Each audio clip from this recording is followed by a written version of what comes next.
The wind on Milan 4 carried the taste of ash and metal. Craters scarred the landscape, and the sky, once a deep violet, was streaked with smoke from 100 battles. Aria Kalos stood at the edge of the arena, the weight of her blade grounding her, even as her pulse raced. Her clan, the last remnants of human settlers on this planet, waited in tense silence behind a jagged ridge.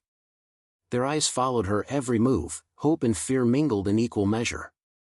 Across the scorched ground, Zorath the Conqueror approached.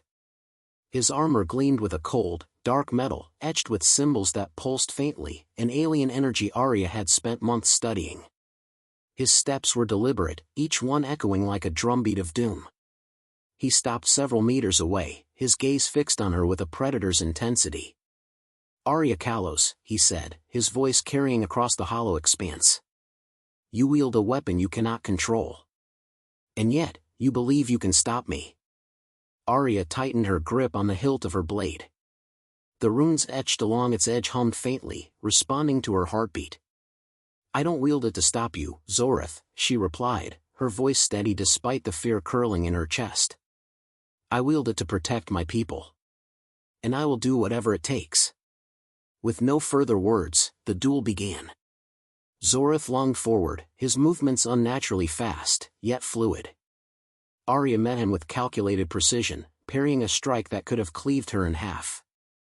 Sparks danced where their blades met, the alien metal singing as it clashed. The air around them seemed to ripple with energy, the ground trembling under the force of their confrontation.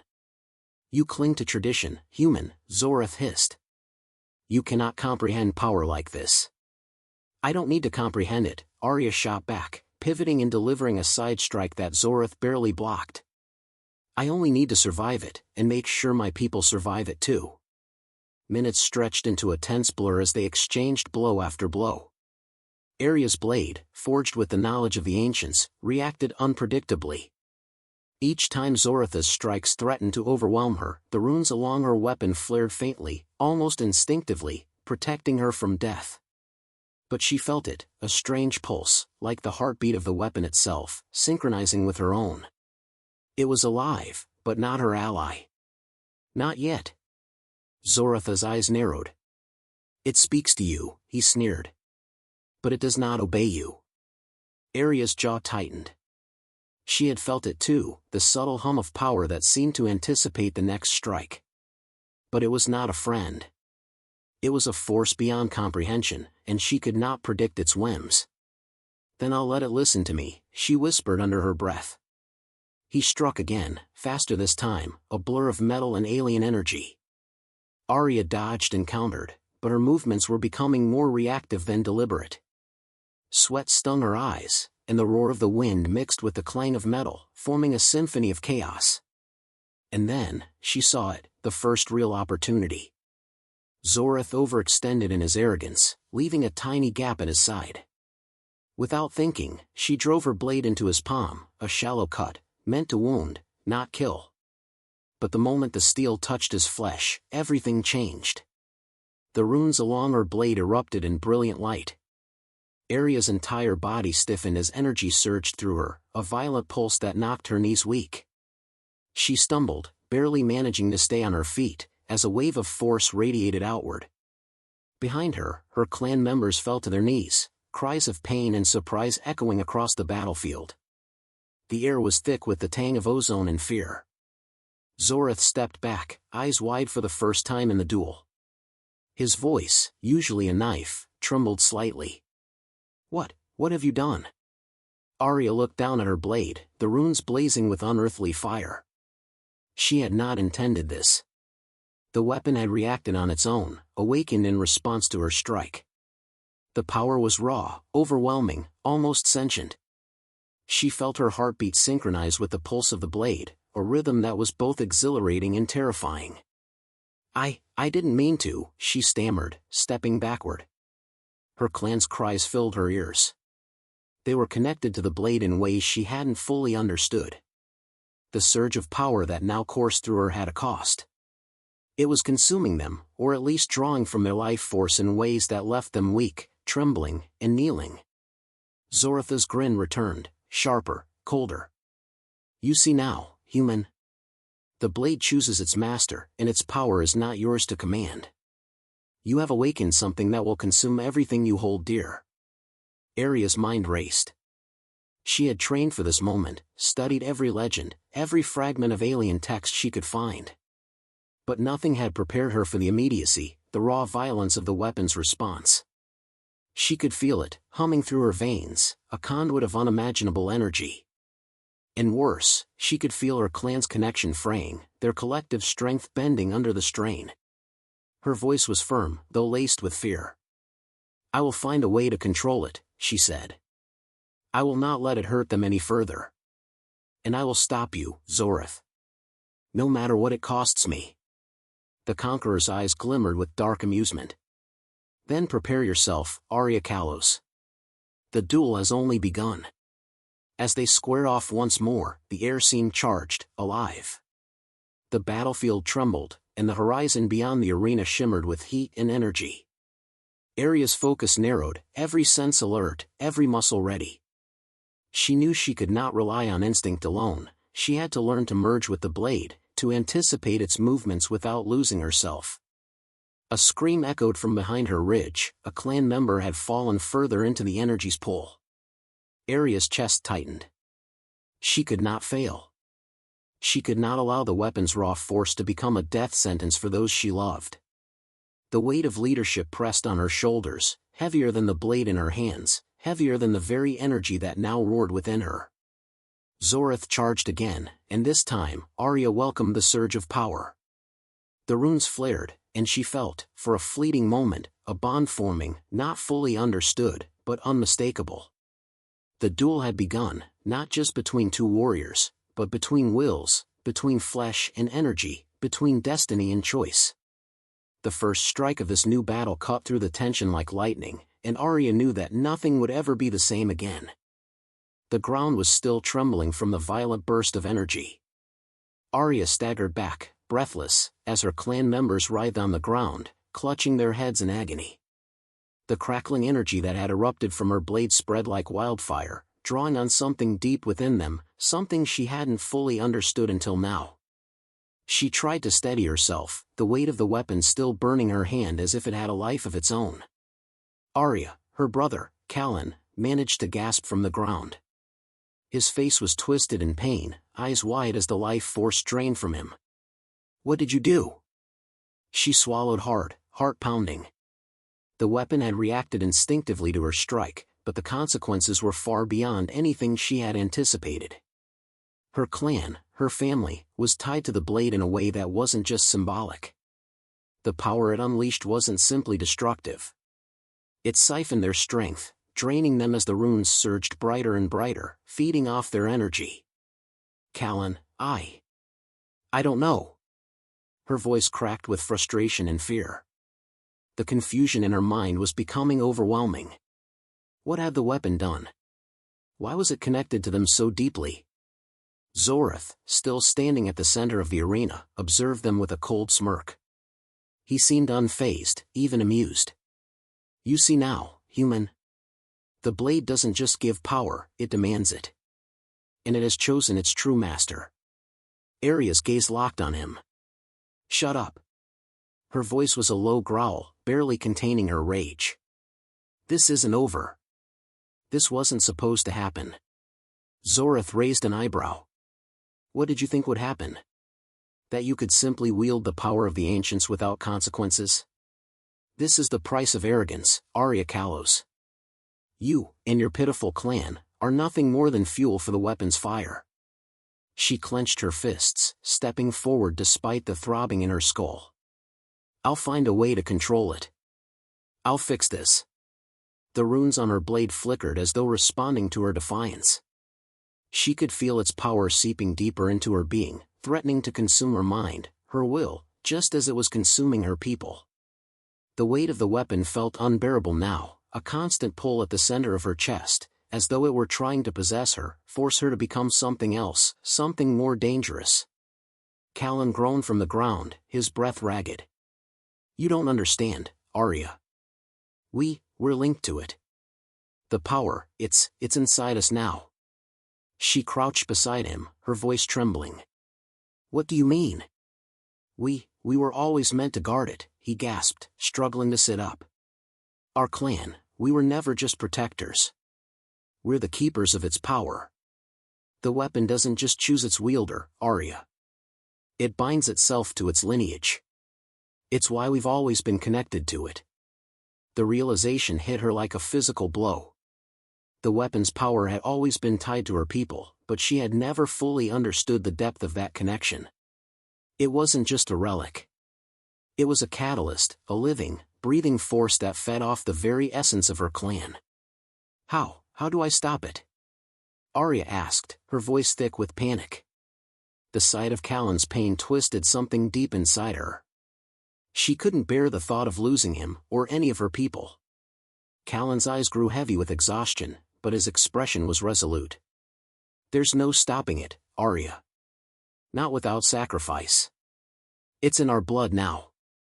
You're not just wielding the blade. It's a part of you. And the more you fight it, the more it will drain from us. Aria's heart sank. Then what am I supposed to do? We need to sever the link, Callan whispered. But it's not something you can do alone. You'll need the ancient texts. The ones locked away in the vault. The ones that tell how the blade can be controlled, how it can be sealed. Where are they? Aria demanded, her eyes wide with urgency. Back in the sanctum. It's the only place the weapon can be controlled, Callan said, voice barely audible. But, Aria, it's guarded. By the elders, by the ones who first wielded it. They'll test you. You'll have to prove yourself worthy. Aria stood quickly, determination flooding her veins. I'll do whatever it takes. I'm not letting this power destroy us. As she turned, Zorath's voice stopped her. You think you can just walk away from this, he called, his tone mocking. You have no idea what you're dealing with. The weapon is a gift, Aria. A gift from the gods. You think you can destroy it or lock it away? I've seen what it can do. And I've seen what you will become when it has consumed you. Aria didn't turn to face him. Instead, she gripped the blade tighter, feeling its pulse against her skin. She could hear Zorath's laughter, but it was distant now, insignificant. The only thing that mattered was getting to the sanctum and unlocking the ancient texts. She had no choice now. The weapon wasn't just a threat, it was a part of her, and it would either be her greatest ally or her downfall. Stay out of my way, Zorath, she muttered, more to herself than to him. Her steps were purposeful, the weight of her mission propelling her forward. This isn't over. The arena was quiet as she marched toward the ridge, the silence broken only by the distant calls of her fallen clan members. She could feel the strain of the weapon coursing through her, its power clashing with her own resolve. But she would not falter. She couldn't. Zorath's mocking voice followed her, but she didn't look back. You won't survive this, Aria. Not with that weapon inside you. Her pulse quickened. She had no intention of dying, not while there was a chance to fix everything. The sanctum was the key. And once she reached it, she would have the answers she needed. The answers that would save her people, and maybe even herself. As she crossed the threshold into the shadows of the crumbling city, the weapon thrummed once more, like a heartbeat in the dark. And Aria, with nothing but her resolve and the weight of the ancient power at her back, stepped into the unknown. The sanctum was a relic in itself, buried beneath layers of rubble, ancient and untouched by the war that had ravaged the Lan Ivy's surface. Aria stood at the entrance, staring into the darkened chamber. The air inside was heavy, thick with the scent of time, musty, cold, and still. Yet, beneath it, there was something else. A hum. Faint, barely perceptible, but undeniable. The weapon was alive, and it knew she was here. Are you sure about this? Callan's voice echoed in her mind through the comlink. His voice was faint, distorted, but still full of concern. I have no choice. Aria's response was steady, but deep inside, a storm of doubts raged. Every step she had taken so far had led to this moment. The weight of the blade on her back felt heavier than ever. It wasn't just a weapon now. It was part of her, and she had no idea if she could control it or if it would control her. You might not come back, Aria. The elders won't let you walk away with that power. I don't have a choice, she repeated, her voice a little softer this time. I'll figure it out. Trust me. Without another word, she stepped into the sanctum. The stone walls were lined with intricate carvings, runes, glyphs, symbols that glowed faintly in the dim light. The room seemed to pulse with an energy of its own, as though the very structure was alive, waiting for her to uncover its secrets. At the far end, a stone altar stood, bathed in the light from a single shaft of moonlight that cut through a crack in the ceiling. Aria's breath caught in her throat. The altar was exactly as the ancient texts had described. This was the place, the heart of the weapon's power. But as she approached, she felt the pull of the blade grow stronger. The weapon seemed to stir on her back, sending a shiver through her spine. You feel it too, don't you? Aria whispered to the blade, as though it could understand her. The power here. It's not just you, is it? The runes along the blade glowed in response, brightening as her fingers grazed its hilt. She had come to understand one thing: the weapon wasn't just an object, it was a force, a sentient being in its own right, bound by an ancient consciousness. And it was hungry. Her heart thudded in her chest as she set the blade down on the altar. The runes flared to life, and a deep, resonant hum filled the chamber. The air grew thick, charged with power, and the ground beneath her feet trembled. Aria's pulse quickened, her fingers twitching, but she kept her hands steady.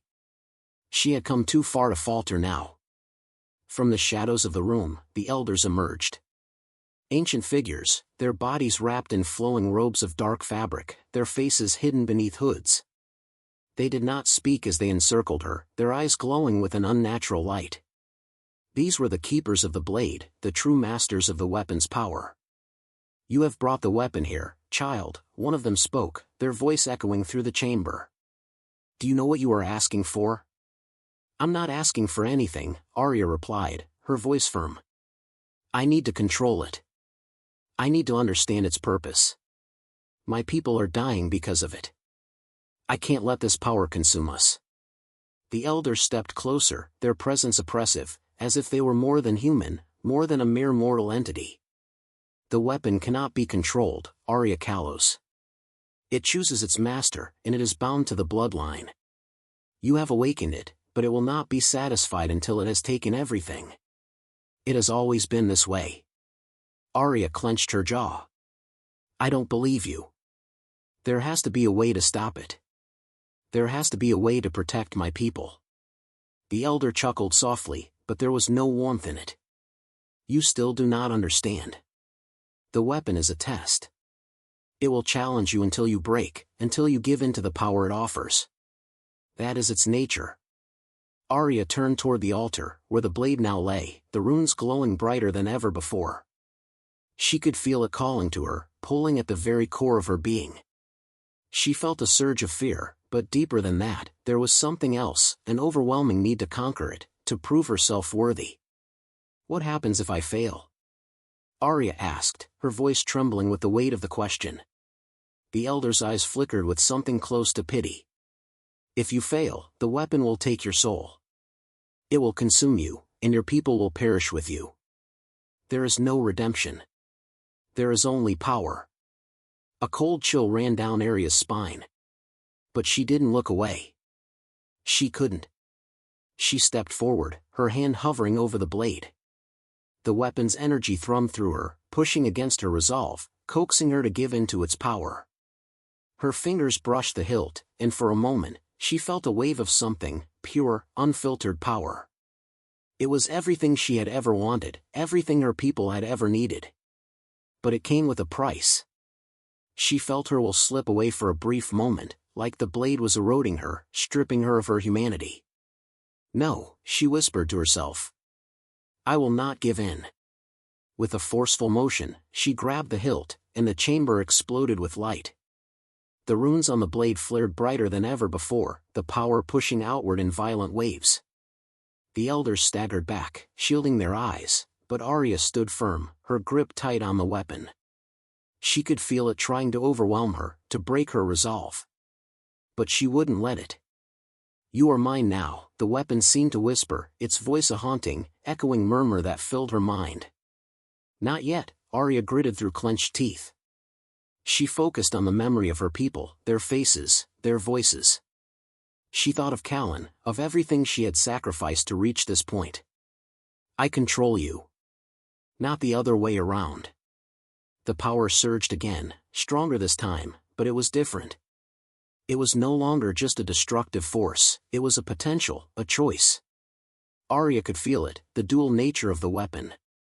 She could use it to protect her people, to fight back against Zorath, to stop the destruction. With one final push, she willed the weapon to submit. The glow dimmed, the hum of energy slowly receding. The blade, now in her control, was still alive, but its power was no longer suffocating. It had chosen her, but so had she. The elders watched her, silent and unmoving. "You have passed the test," one of them spoke, voice heavy with reverence. "But now, the true battle begins." Aria stood tall, her heart steady. "I'm ready."